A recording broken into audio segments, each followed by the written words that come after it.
Hello, my front-end friends. My name is Kevin, and this is my podcast, General Musings, where I normally just talk about whatever is front of mind for me in any given way, somewhat related to front-end development. But today is a little bit different. It's another interview episode where I had the pleasure of sitting down and having a conversation with Clark Sell. If you don't know who Clark is, he is the person behind That Conference, and that is the name of it, That Conference.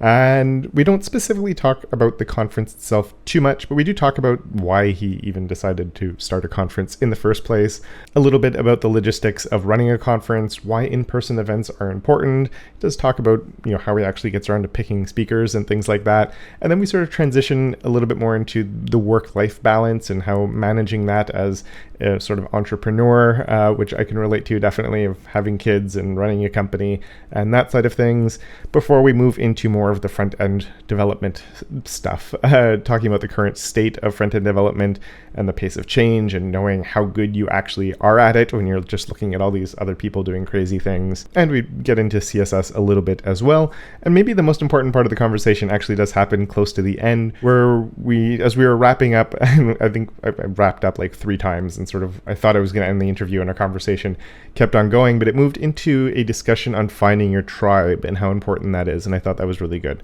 So even if you maybe skip any parts of this, do get around to the end of it, because I really do think he had some good words of wisdom right there. And we're going to dive into it right now, except I just do want to say that I have 2 free tickets to give away for the upcoming That Conference in Wisconsin. It's a 3-day ticket for the main conference that happens itself, so it doesn't include the workshops and it doesn't include the food, but you do get full access to the conference itself.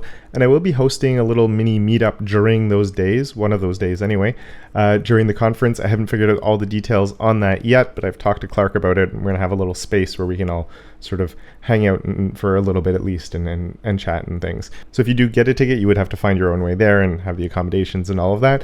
But if you would like to enter, I've put a link in the description/show notes where there's a little form you can fill out. I'm going to take everybody who's filled out that form, do a random draw of 2 people from there to give the tickets away to. And sorry for the long introduction, but now we can jump right into it. I really do hope you enjoyed this conversation as much as I did. It's been a few minutes, Clark. How are you doing? I'll give the Midwest answer of I'm doing fine. It's a very Canadian answer too, actually. Yep, I'm fine. Yeah.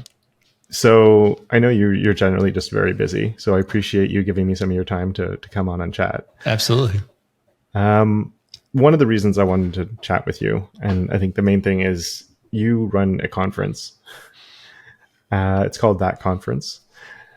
And not so much, we'll get into the conference itself, but I'm really curious. And actually, before we started recording, I said I won't go into the questions you usually get. I'm sure you get this one a lot, but why did you start a conference? Man, that answer has changed as I've gotten older and I've reflected on how I tick. I think originally, I would have given the answer of I live in the Midwest between a bunch of major metros, and a lot of the different kind of shades of tech weren't really playing together. Could I create a polyglot place where we could get together, have fun, and could it be family friendly, and could it just kind of be out of the city and we all just learn from one another? I think, while that's very true, I think over the years, if you play that game with yourself, we just ask why, and then you give an answer and you ask why again, and you give that answer and you ask why again. I would say there's more of a longing to build a community of folks who support one another. And that probably has some ties back to my childhood and how I grew up. And I certainly like to be of service to people and connecting them and all that, which sounds greedy, like I made this thing that kind of fulfills that need, but I like having a facility that we can get people to connect, right? I mean, ultimately, you and I are here because of that connection. How scalable is it? How financially viable is it? Is it the right, facility to do that? Enter a pandemic. Do people want it? Even this morning, I was just kind of like, I don't know. Am I I providing value to anybody? I don't know. Maybe. I don't know. What am I doing? I think you're providing value. I wouldn't be having you on talking about this if I didn't get a lot of value when I was at the Texas event. So I appreciate that. It's a sample size of one, but even having talked with a lot of other people, I think I'm not alone. Yeah, I mean, like, you know, I'm sure you get in that same kind of rut in your own stuff. You sit there and go, is this the right thing? Mm-hmm. Is this even still the right thing for today? Right? What kind of market conditions have changed? How has the landscape changed? Who bought this social media network today? Like, we've been doing this since 2010. So, it's 14 years of things are different. Some good, some bad, some whatever. You must like doing it though, because you don't just do an annual conference. You decided to do it twice a year. I mean, not all decisions are great ones. Yeah, we've done, I think it's 13 in Wisconsin and 3 in Texas. Two is way harder than I thought it would be. I guess I have 2 kids now, and I remember it being like, oh, well, one must be like the hard part. The second one's going to, it can't be that much more. There's already all the responsibility of that. Yep. And it turns out that it's not. It's exponential, I think. Yeah. And then I can't imagine having a third one, because then that you don't have that many arms. So that's right. Yeah. I mean, you move to man on man and you're like, I don't know how to play defense now, right? Like half the team is gone. Yeah. Yeah. It's very much that. And I think, it's to go back to the kid analogy, I've got 2 kids as well. And I think naively, I mean, my kids are teenagers. Naively, you think, oh, they're going to be somewhat similar and you can use the kind of same tactics and this, right? And as they get older, you realize that couldn't be any further from the truth. That's not going to work. And the same is very true for the conference. Like, sure, it's the same logo and the same color codes and whatnot, but the reality is it's 2 different states. It's 2 different venues. I mean, it's the same owner or the same company, but 2 different venues. The culture's different in both of them. The sizes are different in both. That's led to a much different event, even though they look the same. And, naively speaking, you go into a Walmart or a Hilton or whatnot, they all look and feel the same. And for the most part, they are. And I thought it would be kind of like that. And it's just not the case whatsoever. Not bad. Just, hindsight being 2020, you're like, oh, okay. They just didn't give it enough respect. Do you think part of that is just location, or is it time of year too? Because of, obviously it's I guess a bit of a different vibe depending on who's coming based on the different times of year. I think it's kind of all of the things, a lot of the little things, right?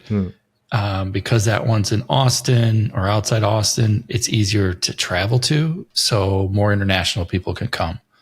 It's in January and the weather's nice, or at least it's always been nice for us. That venue lends itself really well to doing things outside, like the fire pits, and they have a barn and whatnot.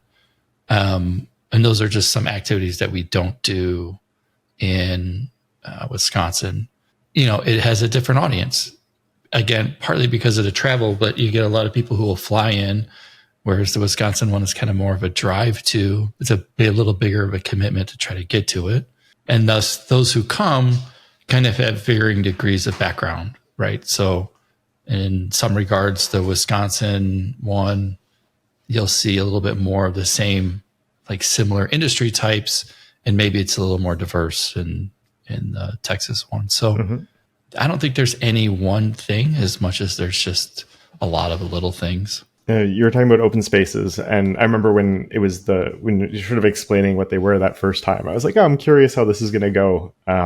I assumed there'd be like a few people even interested in like doing one to begin with, but then there was so many people that were like giving these things. And just for people who are listening who don't know what they are, it's sort of, it was a time during the conference when if you weren't a speaker, you could sort of say, I'm going to be sitting at this table with this topic that is of interest to me. And if you're interested, come and join me.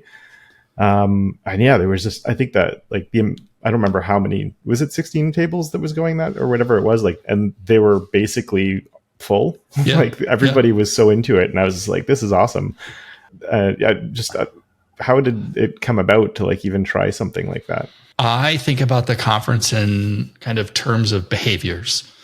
So we have a space. Now, what do we do with the space, right? How do we like come out?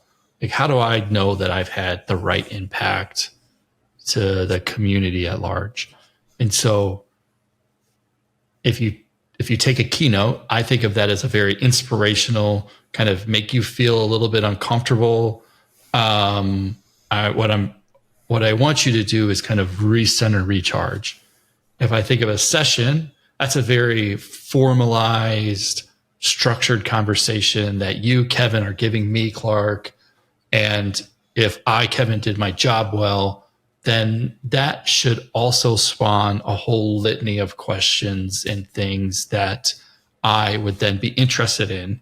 And assuming you, Kevin, are like going to be in reverse for somebody else, then there needs to be a facility of which that additional thing can be exchanged. And so the open spaces is the unstructured conversation of the things that we couldn't fit into the boxes that we had time for.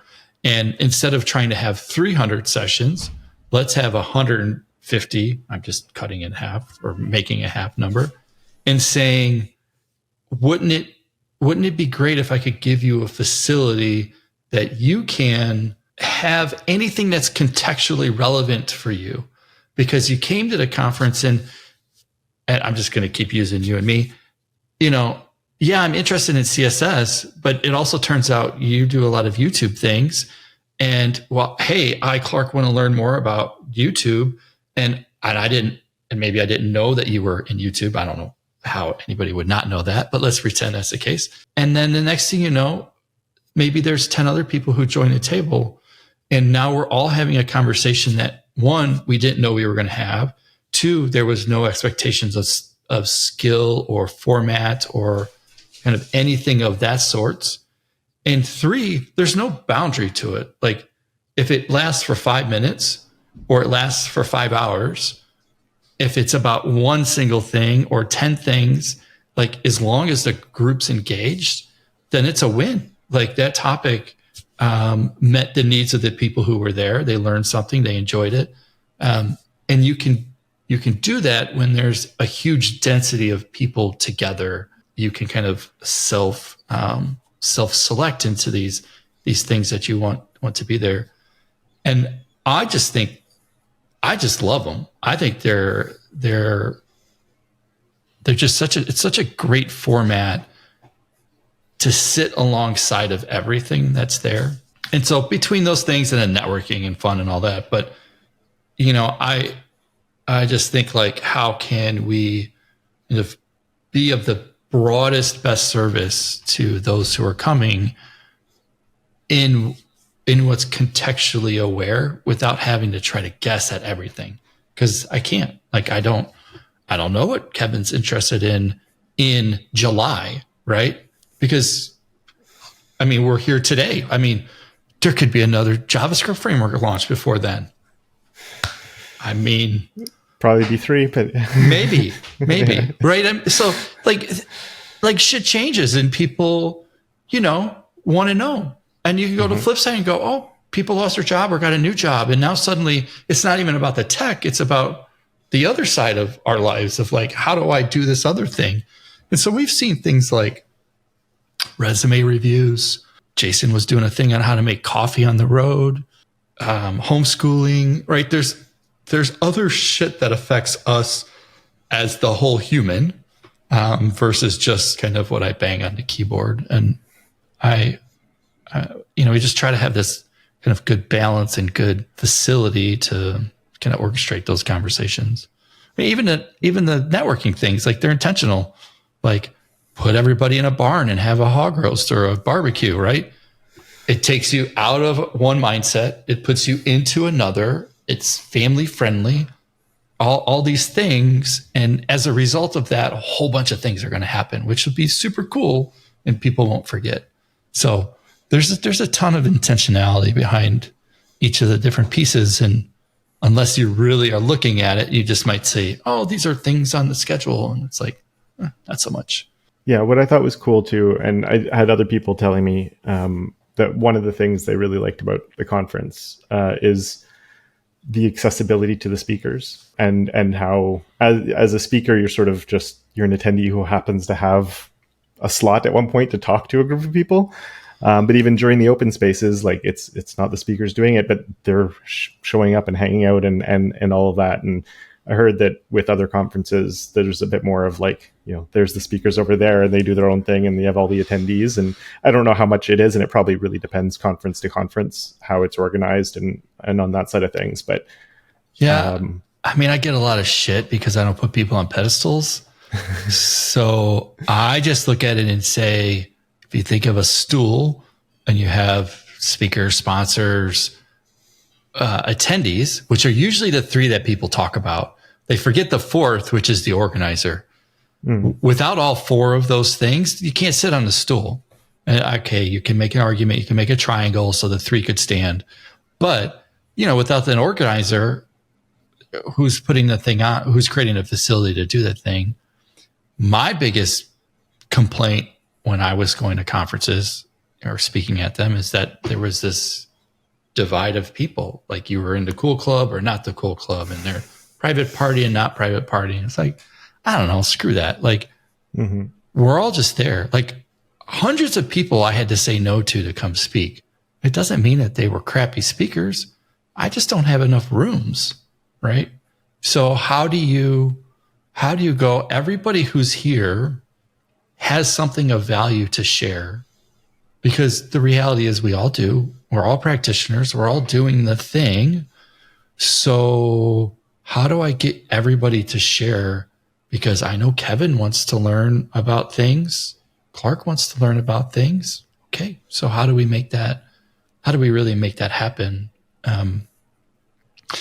And that starts with saying, we're not going to do, right? There is no speaker dinner. There is no, it's like, this is the conference. And I stay awake at night going, I hope everybody participates. Like, I hope you value the ticket that I gave you and your family, that you want to come. Like, if all you want to do is come and speak, then I have failed, because now you're just fulfilling ego. And what does that do? Like, you're not part of the community, which means all the other values that we try to instill are useless, right? You came, show up, throw up, leave. Like, that's, and have you ever heard the term of a seagull architect? No? Oh my God, the best. The seagull architect is the one who swoops into all the developers, shits all over the place and swoops back out, right? And everybody sits around looking and going, this fucking guy don't know what the hell he's talking about. I'm down here trying to make this shit work. And they're like, oh, change it, move it over here because it looks better on the, Visio diagram or whatever they use. I don't know. So I don't even know where Visio came from. I don't even have any Microsoft products. But, that's one of those, how do you create an environment that is conducive to, for us, creating some kind of meaningful impact that people, want to be part of really every day of the year, right? How do you take what you've done and then be able to leverage it the other 300 plus days? Yeah. You mentioned they're having to, turn down a lot of people that are speaking or applying to speak. And I know every time you put out the call for speakers, you're sort of like, it's going to be, you get the email being, it's going to be a little while because we have, the 350 applications to go through or whatever it is, which sounds pretty daunting. Mm-hmm. Yeah, it is. Yeah. How do you actually end up like deciding, like, is it sort of narrow it down and then just keep going like layer by layer, or like, I don't even know where you'd start with something like that. You take all of them, throw them up in the air, and whichever ones land on the table, that's the thing. No, it is a horrible process. This year we had like 350 folks submit like 600 abstracts for Wisconsin.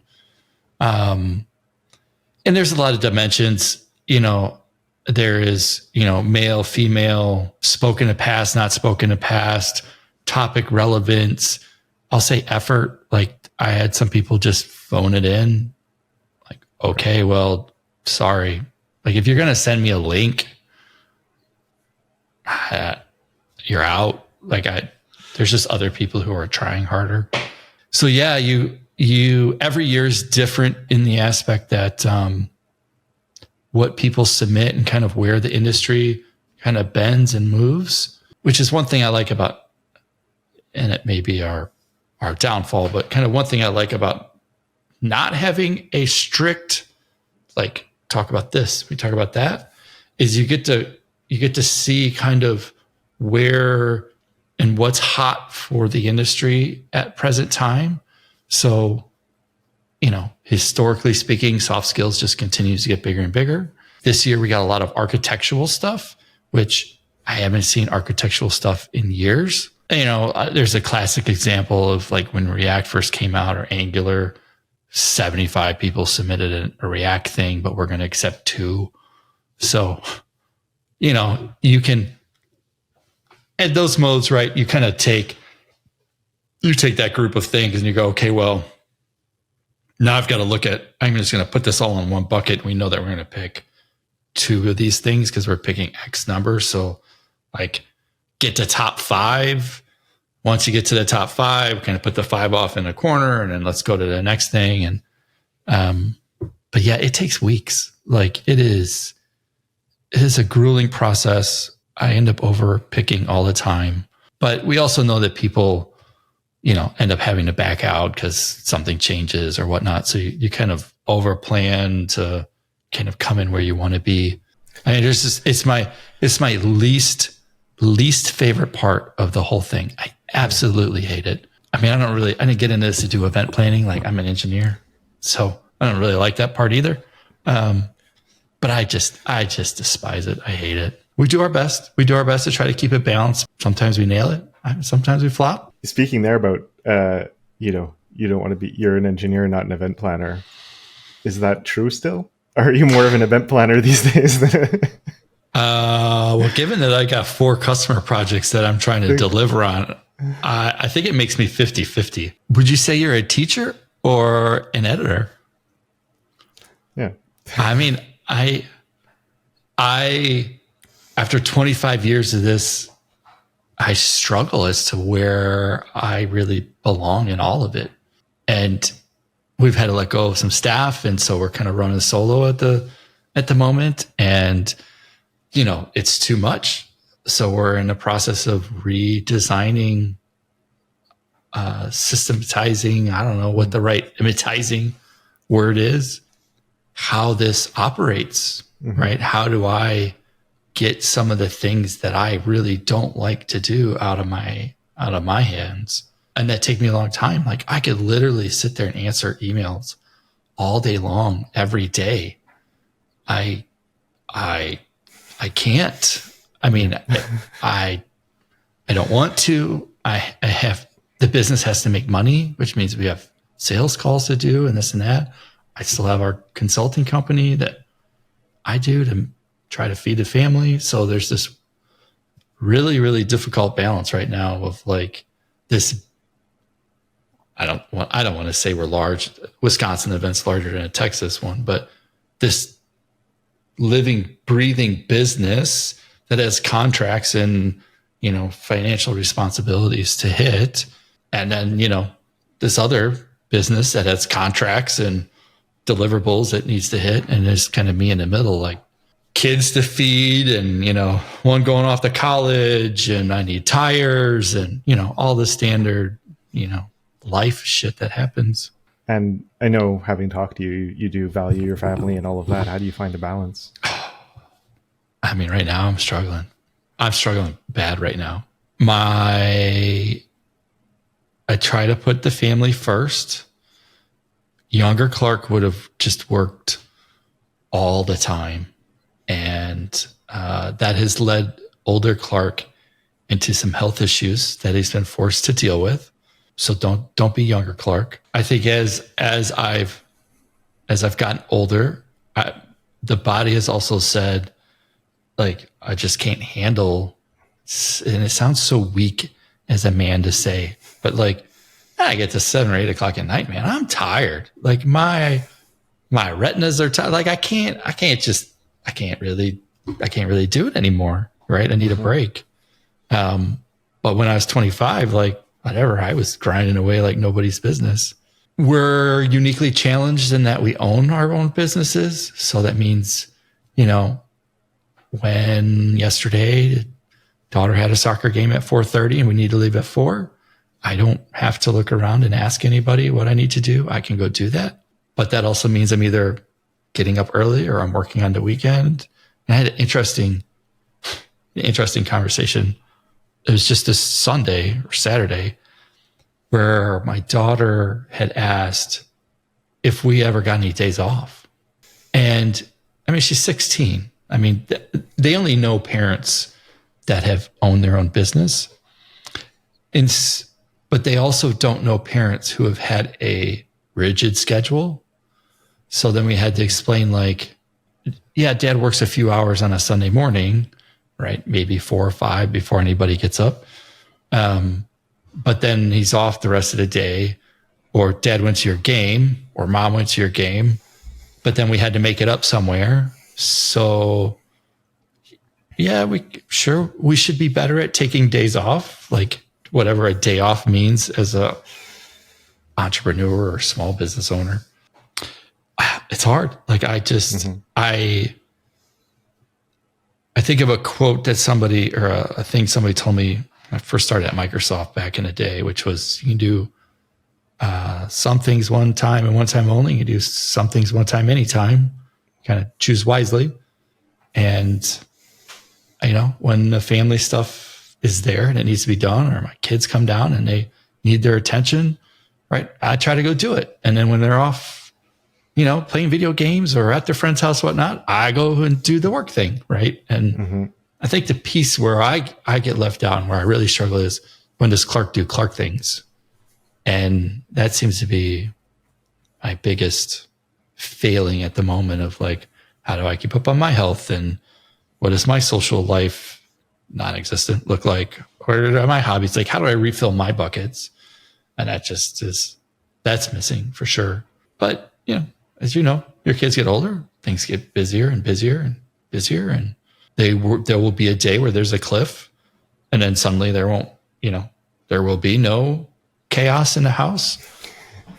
That will be another challenge to go about. But yeah, I mean, it's hard. It's really, really hard. And anybody who says it's not is lying. Yeah. I can relate to a lot of what you said, especially the not being able to work at night. I used to be like, that was my prime time. Like, all right, everyone's asleep. I can go and record a course now or do this other thing. Like, that's how I started my YouTube channel. I was making courses. I was working full time. I had my kids were like 3 years old or something. Yep. And like, it was easier. Yeah. And now the kids get to bed. I'm like, I have a few things I didn't get to finish today. I go down and I'm staring at my computer screen and I can't do anything. Right. It's after 8 o'clock, forget it. Shifting gears a little bit. Oh, we'll start winding down. I've had a lot of your time already. Whatever, however long. I'm good to go. I'm curious. You said you're still working and doing lots of, client work in that. How up to date are you with just front end development in general? Oh, I don't know. How should I answer that question? I don't know. I feel like you're setting me up for failure. No, not at all. Not at all. I'm genuinely curious. I like talk because how's this? Most people I talk with are just like bigger CSS nerds than I am. So I'm curious. I guess not necessarily. Okay, actually, we'll change the question a little bit. What do you think? No, we will. And we'll come back to that a little bit. What do you think about the current state of front end development? Oh, so I'm the guy who started as a back-end engineer, became architect, did kind of big architectural design, whatnot, understood front end and could make front end, but front end looked like ass. I have meandered through the realm of everything web for so many years that now based upon kind of our company size and what we have. We're kind of the full stack, which I hate those words, but I live in both the client side, aka the browser, and the API and the backend and all that. I have done more front end work in the last 4 to 5 years than I probably did in the previous 10.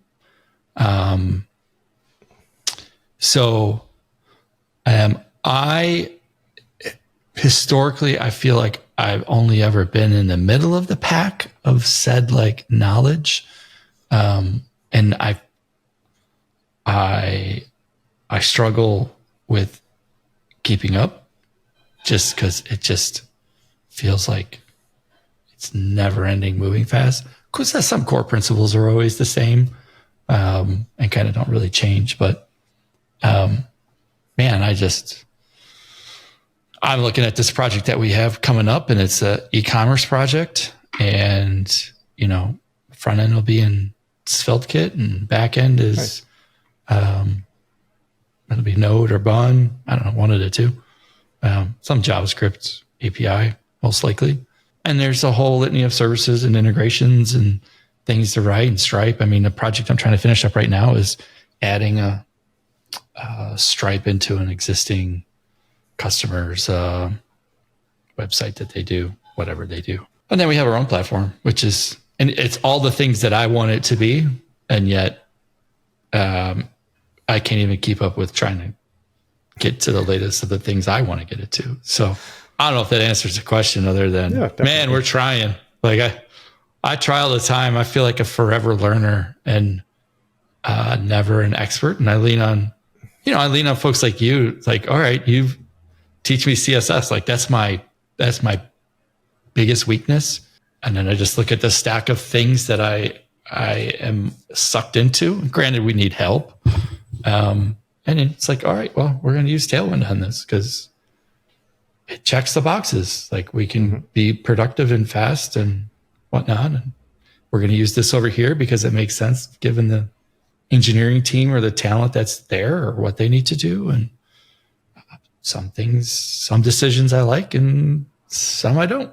Like you said, I find like the pace of things these days seems like, ridiculous. We grew up in the web, in a sense, when the web was a simpler time. It was harder to do some stuff, a lot of things, but at least there was sort of like, it didn't change. So if you figured it out, then you could keep doing that for a while. Whereas now it seems like you figure it out and then all of a sudden there's 6 other better ways of doing it. Yeah. Like I don't even know how to like measure how good you are at something. Like, I don't know. Like how do you know how competent you are in CSS? Like what's the litany? I saw, okay, you can make a form look good and you can do all this. And then you see people that are, particle effects running around chasing one another, this and that. And you're like, I have absolutely no idea how you did any of that. And I feel like an idiot. Right? I mean, I look at some of the stuff you can do in the web. I'm amazed. I'm amazed at what's there. And then you have to back up and you have to go, okay, well, what's my sweet spot? How do I go find the answer and try not to feel completely ashamed of the lack of skill that you have. But, I mean, there's just a lot of things. There's a lot of things going on. There's a lot of things you can do. I think it's hard for beginners too when they're seeing the stuff people are putting out and just like all of the different things, and it looks overwhelming. And I always try and tell people like, you don't need to know how to do that. Like you probably don't. Or even like people ask me for like, can you put make a roadmap of all your videos to learn CSS? I'm like, well, I can give you the first 15 things. After that, it depends. It depends. Yeah. Everything. And I hate, I mean, it's a terrible answer. It's a terrible answer, but it's the same answer for everything. I think that is, as soon as there's some complexity in it. But I think it's important, like, you're saying, like, you're looking at that sort of comparing what you know to other stuff. And I think it's the natural thing that people do. But at the same time, we have to be careful not to do that, because like I literally spend my entire day is writing CSS and learning about it and reading the new things. And I'm not on top of all the new stuff that's coming out. And I see other people that are creating stuff, and I'm just like, that's amazing. I have videos where I'm just on CodePen, just like looking at the crazy stuff other people do that I don't know how to do. Yeah. Yeah. I think finding like the tribe of people, and this is an ever-changing thing too, of folks who are really invested in, I don't know, those topic areas of things. And I'm talking people who are like really into it. I'm not talking about Hello World. I'm talking about if you really want to understand how sockets work, right? Who are the people who are messing around with sockets? And at least having some idea of like where all the layers are, so that you can go, I know enough to know that there's something over here.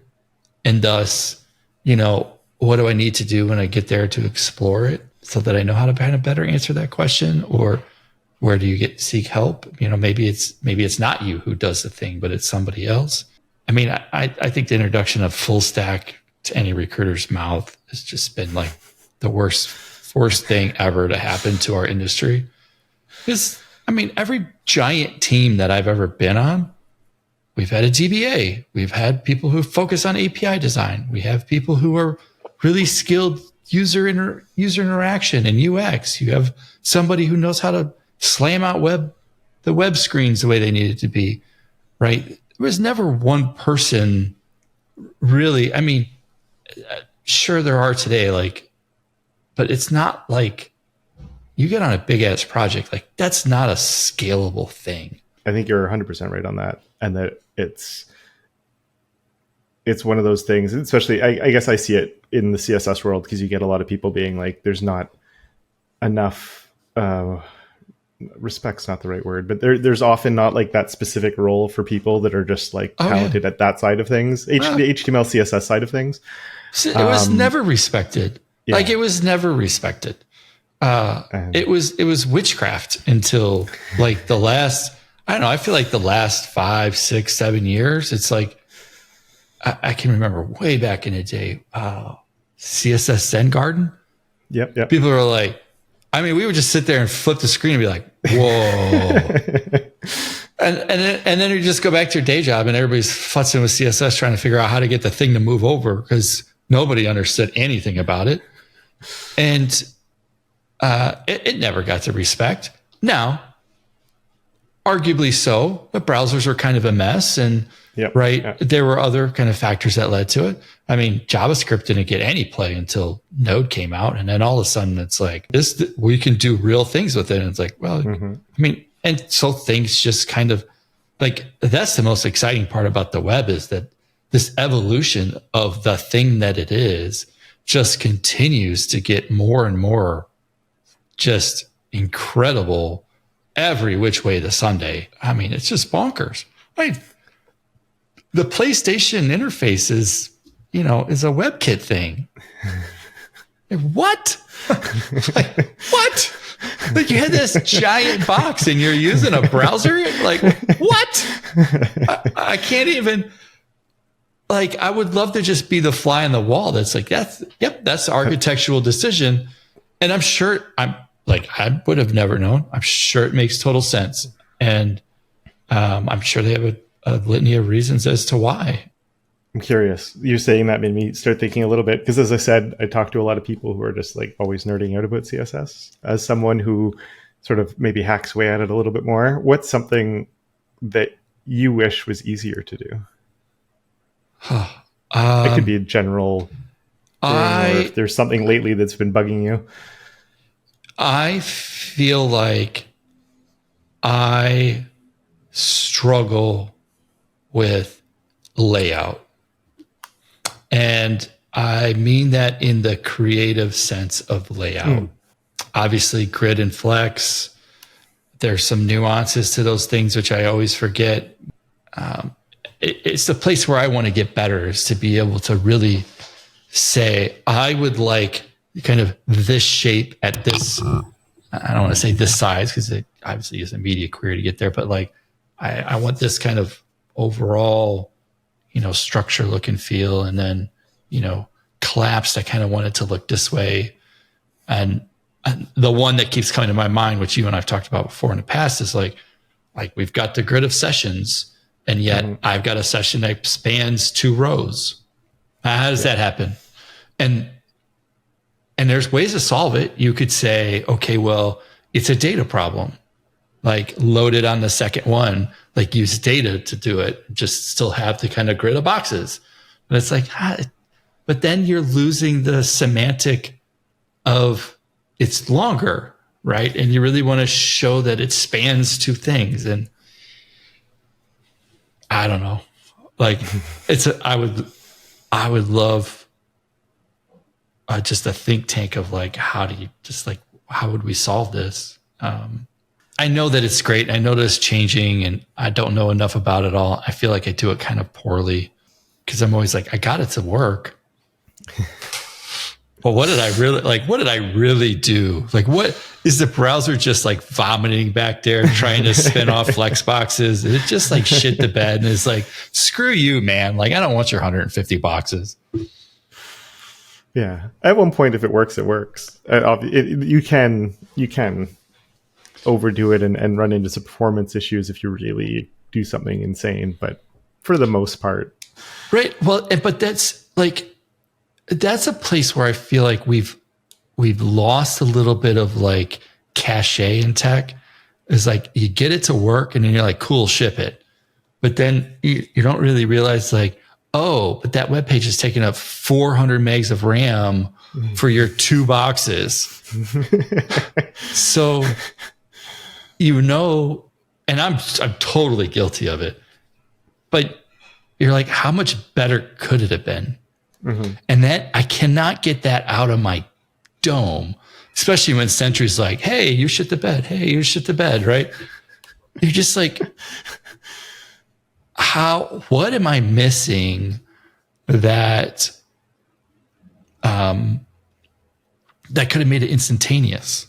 What fade or simple transition could I have done to just make you evoke a little bit different of an emotion, right? Mm-hmm, it's not like, when we take Riverside and you collapse it a little bit, that you get this janky, like, slam to a different size, slam to a different size. You have a nice little easing effect and a recentering of the people. It's a very like eye-pleasing experience. I happen to kind of like, I really geek out on stuff like that. Like I really think that kind of shit's cool. But it ain't, I don't know.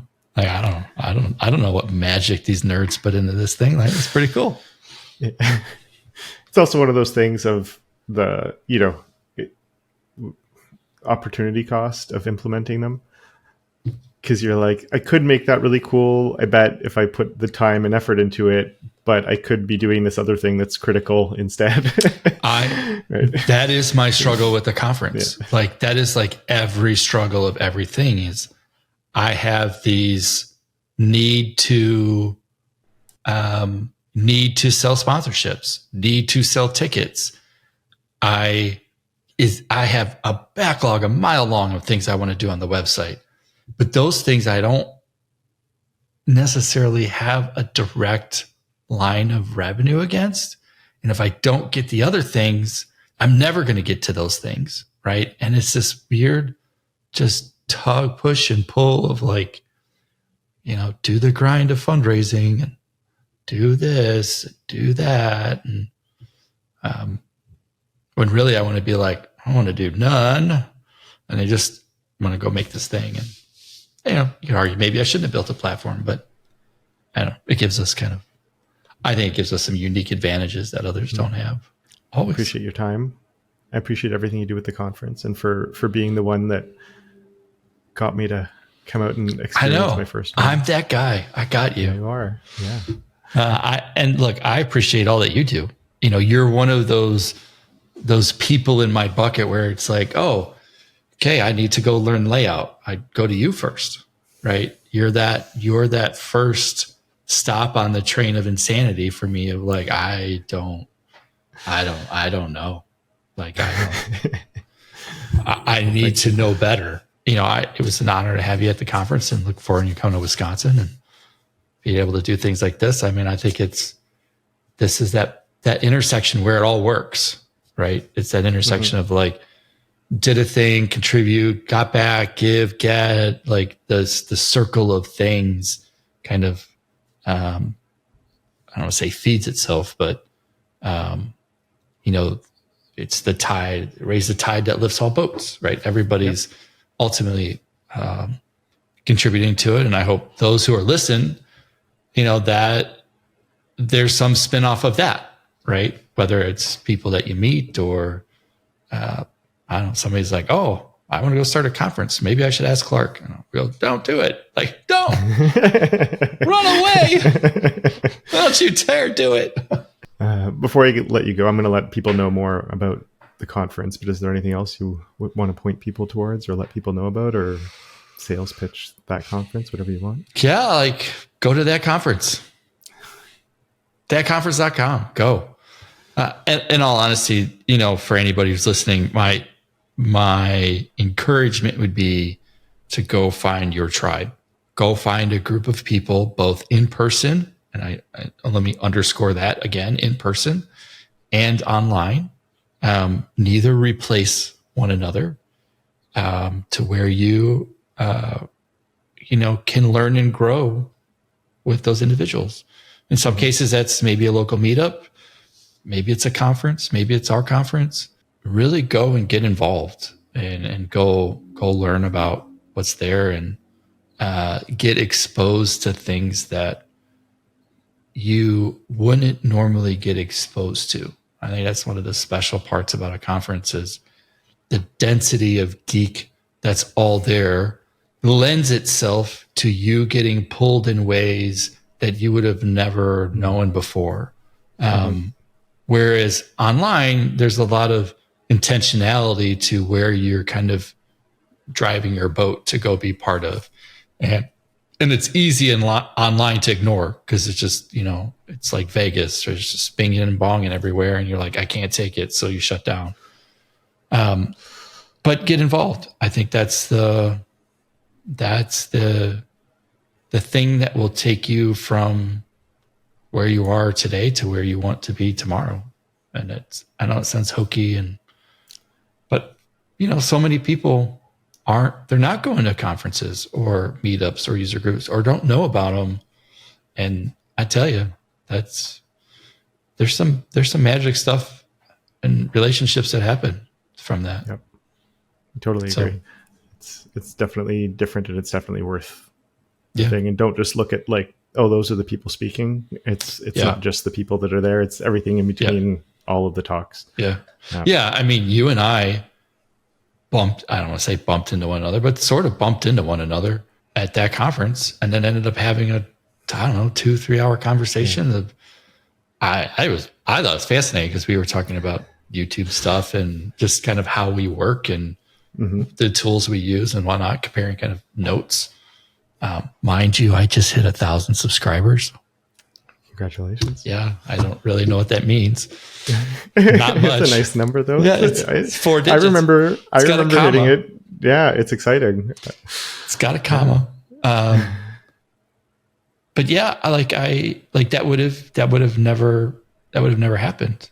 Yeah, I mean, my takeaway for anybody is, take care of yourself first and your family, and go find your tribe. And that tribe changes over time. That's okay. At one point in time, I did security, and then I was like, nope, I don't want to do anything with security. Looking back, maybe I should have stuck with it. Turned out a lot of money in that industry. Screwed that one up. But yeah, I mean, check us out. I'd be grateful. But at the same token, just find your tribe. And I just want to say a very big thank you to Clark for that conversation. It was really fun having a chance to sit down with him. As he said, I've talked with him a few times now, including a long discussion while we were at the previous That conference. He's just a really cool guy, very honest, very open with everything. I also really hope that I get to see you at that conference if you're listening to this. If you are able to make it, again, if you want to try and get those free tickets, check out the link in the description to enter for your chance to grab one of them.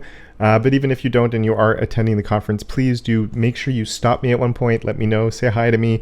And if you're on my newsletter or anything like that, I'll be sending out some information about the little mini meetup thing that I'll be organizing as well. Though that'll be a lot closer to the event date itself, but I'll make sure to do it at least a little bit ahead of time. So yeah, thank you very much for listening. And of course, until next time, don't forget to make your corner of the internet just a little bit more awesome.